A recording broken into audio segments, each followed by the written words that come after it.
오늘 우리에게 주시는 하나님의 말씀은 디모데후서 1장 1절부터 7절 말씀입니다. 하나님의 뜻으로 말미암아 그리스도 예수 안에 있는 생명의 약속대로 그리스도 예수의 사도된 바울은 사랑하는 아들 디모데에게 편지하노니, 하나님 아버지와 그리스도 예수 우리 주께로부터 은혜와 긍휼과 평강이 내게 있을지어다. 내가 밤낮 간구하는 가운데 쉬지 않고 너를 생각하여 정결한 양심으로 조상적부터 섬겨오는 하나님께 감사하고, 내 눈물을 생각하여 너 보기를 원함은 내 기쁨이 가득하게 하려 함이니, 이는 내 속에 거짓이 없는 믿음이 있음을 생각함이라. 이 믿음은 먼저 내 외조모 로이스와 내 어머니 유니게 속에 있더니 내 속에도 있는 줄을 확신하노라.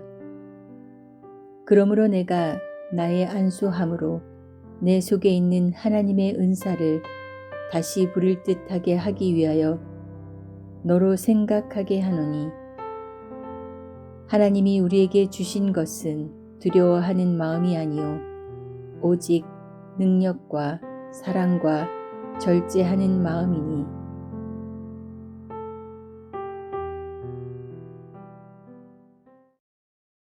오늘부터 9일 동안 디모데후서 말씀을 살펴보려고 합니다. 디모데후서의 배경은 주후 66년경입니다. 바울은 로마의 가택 연금에서 주후 63년에 풀려납니다. 그리고 그의 땅끝인 서바나, 즉 스페인으로 갔고, 기존 교회들의 어려움을 듣고 각 지역을 방문하며 위로하고 리더들을 세웁니다. 고린도와 밀레도를 거쳐 드로아까지 갔다가 로마 군인들에 의해서 체포가 되는데, 이때가 주후 65년경입니다. 바울이 처음에 로마의 재판을 받으러 갈 때, 그때는 가택 연금 상태로 있었습니다. 왜냐하면 유대인들의 고발에 의해 로마 시민권자가 고소를 당했기 때문입니다. 그런데 65년경에 다시 체포됐을 때는 로마에 대한 반역죄로 체포가 되는데, 그 이유는 64년에 있었던 로마 대화재 때문이었습니다. 로마 전체에 불을 지른 사람은 다름 아닌 네로 황제였습니다. 그런데 민심이 극도로 흉흉해지자 그리스도인들이 방화를 한 것이다, 거짓 소문을 퍼뜨리게 했고, 기독교의 수장이었던 베드로와 바울을 방화범의 주범으로 지목했던 것입니다. 그러므로 사도 바울이 두 번째로 재판을 받을 때는 가택연금이 아니라 사형이 집행되기 전에 머무는 열악한 환경의 석조 건물 지하였습니다. 이곳에서 위대한 대사도였던 바울의 마지막 편지인 디모데후서가 기록됩니다. 디모데후서는 그러므로 바울 서신의 마지막 편지이고 바울의 유언서다라고 말할 수 있습니다. 그런데 그 내용은 자신이 달려갈 길을 다 마치고 순교한 후에도 예수 그리스도의 복음이 전파되는데 차질이 없도록 젊은 목회자인 디모데가 힘을 내라는 권면으로 가득 채워져 있습니다. 이것은 디모데 한 사람을 위한 말씀이 아닌 이 땅에 남겨진 모든 크리스천들에 대한 권면입니다. 그 내용은 하나님의 사람은 자신의 안위와 생명보다 하나님의 나라를 먼저 생각해야 한다라는 것이었습니다. 그리고 끝까지 충성하라라고 했습니다. 그러면 생명의 면류관을 받게 될 것이다 라고 권면했습니다. 이제 디모데후서의 첫 절인 1장 1절을 보겠습니다. 하나님의 뜻으로 말미암아 그리스도 예수 안에 있는 생명의 약속대로 그리스도 예수의 사도된 바울은, 대부분의 서신서들과 마찬가지로 바울은 먼저 자신을 예수 그리스도의 사도라고 소개합니다. 사도는 헬라어로 아포스톨로스로서 보냄을 받은 사람이라는 뜻입니다. 바울이 나는 예수님께 보냄받은 사람이다 라고 자신의 사도권을 강조하는 이유는 자신이 하는 말이 자신의 생각이 아닌 예수 그리스도의 뜻임을 분명하게 하기 위해서입니다. 사도는 자신의 생각대로 말하는 사람이 아닙니다. 자신을 보내신 예수님의 뜻을 받들어 그 뜻대로 입을 열어 말하는 사람인 것입니다. 이것이 우리가 성경의 권위를 인정하는 이유입니다. 바울의 말이 감동적이어서가 아니라 바울이 예수 그리스도의 뜻을 전하고 있기 때문에 우리는 기독교 2000년 역사 가운데 성경을 가슴에 품고 날마다 묵상하는 것입니다. 이것을 가능하게 하신 분은 바로 하나님의 영이신 또한 예수 그리스도의 영이신 성령님입니다. 성령께서 성경 기자들의 마음을 감동하셔서 성경이 성도를 교훈과 바르게 함과 의로 교육하기에 유익하게 만드신 것입니다. 바울이 자신의 사도로 부름받은 이 사도권을 가지고 성경의 약속대로라고 말을 하고 있습니다. 자신이 사도로 부름받은 목적이 생명을 살리는 것과 연결되어 있다는 것을 보여줍니다. 우리가 모두 이 땅에서 택한 족속으로 왕같은 제사장으로 거룩한 나라로 세상으로 보냄받은 사도들이라고 말할 수 있습니다. 우리는 예수 그리스도의 뜻을 마음에 품은 성도로 세상으로 보냄받아서 각자의 직업군에서 각자의 환경에서 일하고 있습니다. 그런데 예수님께서 우리를 그곳에 서게 하신 이유는 많은 사람의 생명을 살리기 위해서라고 하신 것입니다. 우리의 모든 직업과 환경은 생명의 약속과 연결되어 있는 것입니다. 만일 이것이 희미하게 잘 보이지 않는다면 우리가 해야 될 일은 먼저 주 앞에 이것을 놓고 물어야 하는 것입니다. 하나님, 제가 태국에 와서 이 직업과 환경 속에서 정말 주님께서 원하시는 생명을 살리는 일을 어떻게 해야 하는 것인가요? 그럴 때 주님께서는 여러분에게 분명한 생명의 약속을 사도 바울과 같이 주시는 것입니다. 우린 이것을 소명이라고 부릅니다. 여러분의 각자의 자리에서 생명의 약속을 붙들고 예수 그리스도로부터 보냄받은 자의 소명을 감당할 수 있는 귀한 성도가 되시기를 예수님의 이름으로 축원합니다. 바울의 인사를 보겠습니다. 1장 2절입니다. 사랑하는 아들 디모데에게 편지하노니 하나님 아버지와 그리스도 예수 우리 주께로부터 은혜와 긍휼과 평강이 내게 있을지어다. 사도 바울은 젊은 목회자 디모데에게 사랑하는 아들이라고 부르고 있습니다. 사도 바울과 디모데의 관계를 보면 디모데는 루스드라 출신입니다.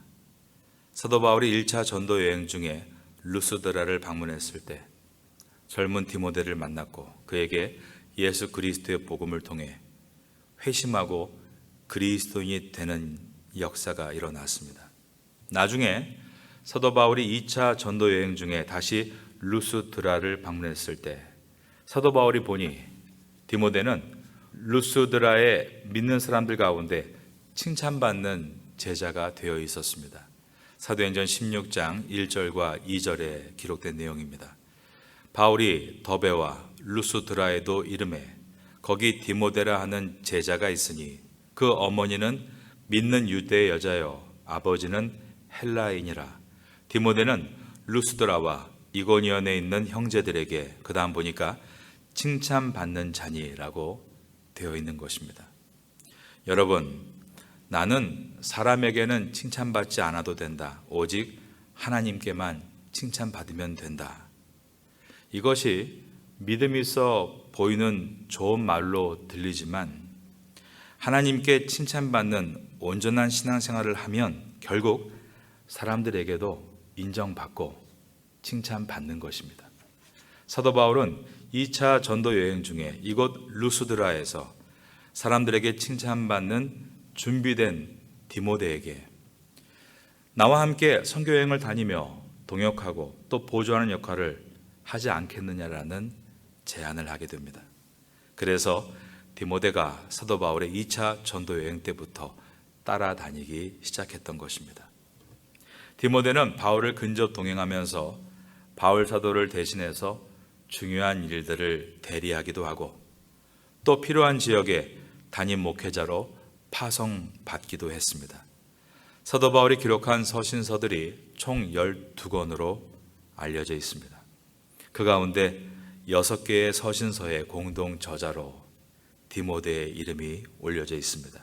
고린도 후서에, 빌립보서, 골로새서, 데살로니가 전서, 데살로니가 후서, 그리고 빌레몬서에 공동 저자로 디모데가 올려질 만큼 사도 바울의 사역에 있어서 디모데는 매우 중요한 역할을 감당했던 사람이라고 말할 수 있습니다. 사도 바울은 다른 사람들에게는 사랑하는 이라고 표현했는데 아들이라는 표현은 오직 디도와 디모데에게만 했습니다. 이 두 사람의 특징은 모두가 홀로 외로이 목회를 하고 있었다는 데 있습니다. 디도는 그레데 섬에서 홀로 남겨져 있었고 디모데는 에베소에 홀로 남겨져 있었습니다. 어려운 상황에 놓인 두 젊은 제자들에게 바울은 아들이라는 표현을 쓰며 그들을 따뜻하고 크게 위로했던 것입니다. 그러므로 위로의 강도가 다른 것보다 더 깊다는 것을 보게 됩니다. 2절에 보면 사랑하는 아들 디모데에게 편지하노니 하나님 아버지와 그리스도 예수 우리 주께로부터, 그 다음 저를 따라하겠습니다. 은혜와 긍휼과 평강이 내게 있을지어다. 다른 서신서에는 은혜와 평강 두 단어가 주로 등장합니다. 그런데 여기서는 긍휼이라는 단어가 첨가되어 있습니다. 사도 바울은 자신의 편지에서 긍휼이란 단어를 자주 사용하지 않았다는 것을 우리가 보게 됩니다. 디모데 전서와 후서 그리고 디도서에만 긍휼이란 단어가 들어 있습니다. 은혜는 헬라어로 카리스, 평강은 에이레네인데 자비와 측은히 여김, 하나님의 무조건적인 사랑이란 뜻인 엘레오스, 긍휼이라는 이 표현을 외로운 곳에 떨어져 어렵게 홀로 목회하고 있는 디도와 디모데에게만 사용했다는 것입니다. 이것은 주님의 마음을 표현하고 있습니다. 여러분, 우리가 외딴 곳에서 외롭게 힘겹게 믿음을 지켜나갈 때 주님은 우리의 사정을 누구보다 더 잘 아신다는 것입니다. 그리고 우리를 긍휼히 보십니다. 저도 이 아침에 여러분에게 사도 바울과 같이 하나님의 은혜와 평강이, 그리고 특별히 하나님의 측은히 여기심과 일방적인 사랑으로 주어지는 엘레오스, 자비가 함께 하시기를 예수님의 이름으로 축원합니다. 디모데후서에 긍휼이라는 표현이 세 차례 나오고 있는 것을 먼저 짚고 넘어갑니다.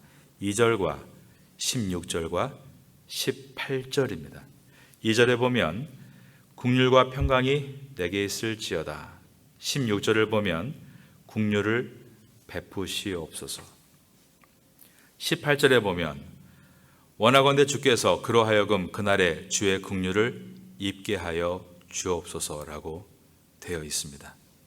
이어서 1장 3절을 보겠습니다. 내가 밤낮 간구하는 가운데 쉬지 않고 너를 생각하여 청결한 양심으로 조상적부터 섬겨오는 하나님께 감사하고. 사도 바울은 자신의 신앙의 이력을 소개합니다. 청결한 양심은 직분자에게 요구되는 조건으로서 디모데 전서에서 여러 번 언급되었던 단어입니다. 바울은 청결한 양심을 가지고 자신이 어릴 적부터 섬겨온 하나님, 그리고 조상적부터 섬겨온 하나님에 대해서 언급합니다. 신앙의 정통성을 말하고 있는 것입니다. 사도 바울은 자신의 신앙의 정통성을 언급한 다음에 디모데의 신앙도 정통성이 있음을 말합니다. 5절입니다. 이는 내 속에 거짓이 없는 믿음이 있음을 생각함이라. 이 믿음은 먼저 내 외조모 로이스와 내 어머니 유니게 속에 있더니 내 속에도 있는 줄을 확신하노라. 바울은 디모데에게 신앙의 정통성을 이야기하면서 디모데의 신앙은 먼저 그의 외할머니인 로이스에게서 온 것이고 그의 어머니인 유니게에서 온 것임이라고 말합니다. 바울은 디모데를 격려하며 내 믿음이 신앙의 전통 위에 서 있는 믿음인 것을 강조했습니다. 이것을 강조한 이유는 첫째로 신앙은 주변의 영향을 받으며 성장해 간다는 것을 보여주기 위해서입니다. 신앙은 특별히 부모의 영향력을 빼놓을 수 없습니다. 성경은 부모가 자녀들을 말씀으로 가르치고 말씀대로 본을 보여야 한다라고 기록되어 있습니다. 우리 자녀들이 가치관의 혼란을 느끼고 신앙을 버리게 된다면 1차적인 책임은 항상 부모에게 있을 겁니다. 자녀들이 그렇게 되는 원인은 부모의 신앙이 세속화될 때입니다. 주일에 교회에 함께 예배드리고 집에 돌아와서 부모로부터 세상적인 성공을 또 세상적인 학업의 성취를 듣고 자라는 자녀들은 가치관의 혼란을 가질 수밖에 없는 것입니다. 생각하는 신앙이 아니라 신앙마저 주입식이 됐기 때문에 성인이 되면 주님을 떠나는 것입니다. 하지만 자녀를 신앙 안에서 인격적으로 대하고 자녀가 많이 흔들리고 갈피를 잡지 못해도 하나님의 원칙을 얘기해주고 부모로서 그 원칙으로 사는 모습을 보여준다면 자녀는 방황과 흔들림 속에서 오히려 생각하는 신앙이 될 수 있고 훗날에는 반드시 돌아와서 건실한 하나님의 사람으로 서서 이 땅에서 귀하게 쓰임받을 수 있는 것입니다. 그러니 지금 자녀들이 신앙적으로 방황하고 있는 것에 대해서 너무 걱정하지 마시기 바랍니다. 걱정하지 마시고 자녀를 위해서 기도해 주시기 바랍니다.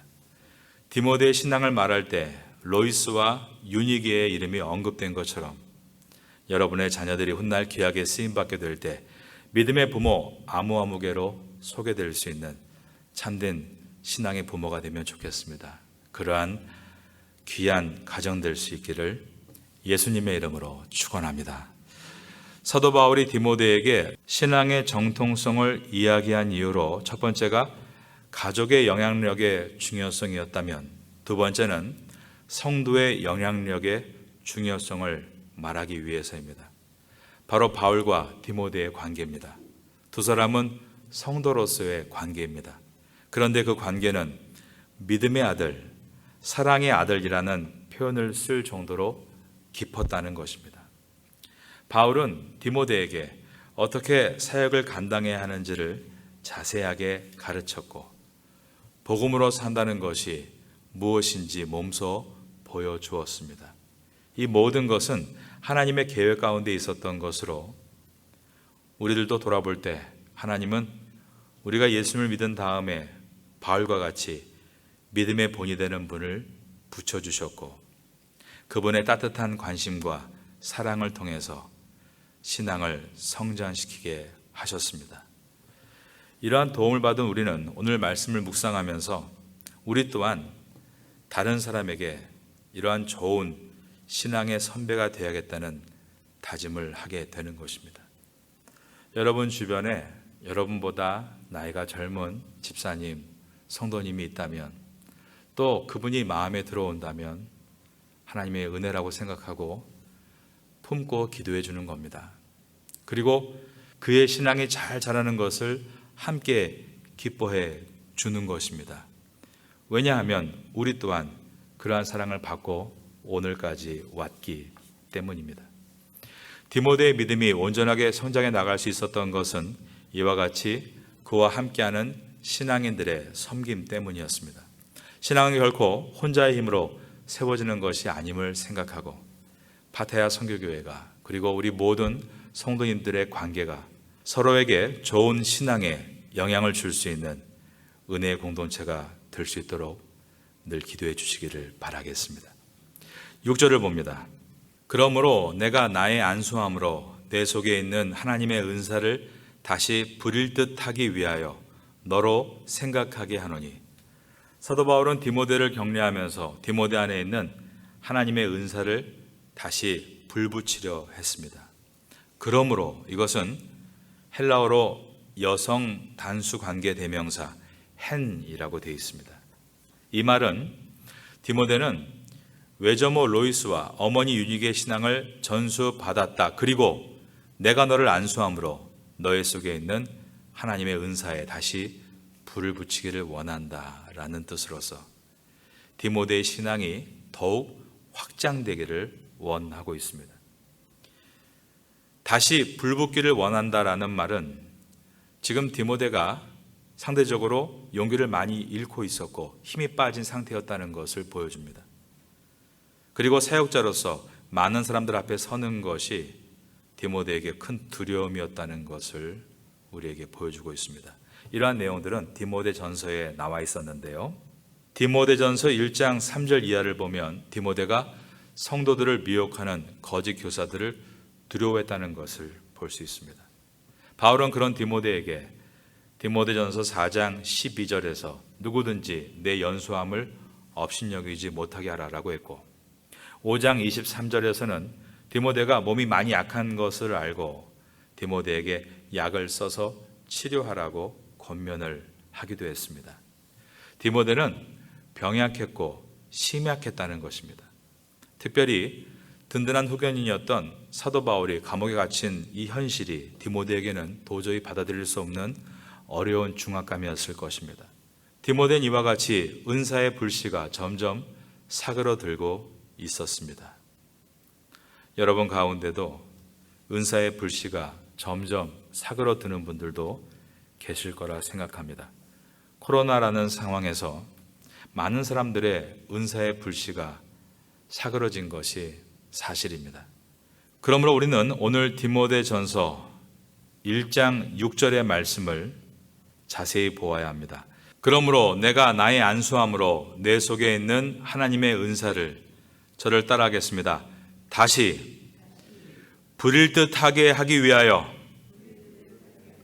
너로 생각하게 하노니. 우리 모두가 다시 우리의 인사가 뜨겁게 일어나고 불이 붙기를 주님의 이름으로 축원합니다. 그러면 하나님이 우리에게 주신 은사는 무엇인가? 우리가 안내를 잘하고 학생들을 잘 가르치고 꾸미는 것을 잘하고 노래를 잘하는 은사를 주셨습니다.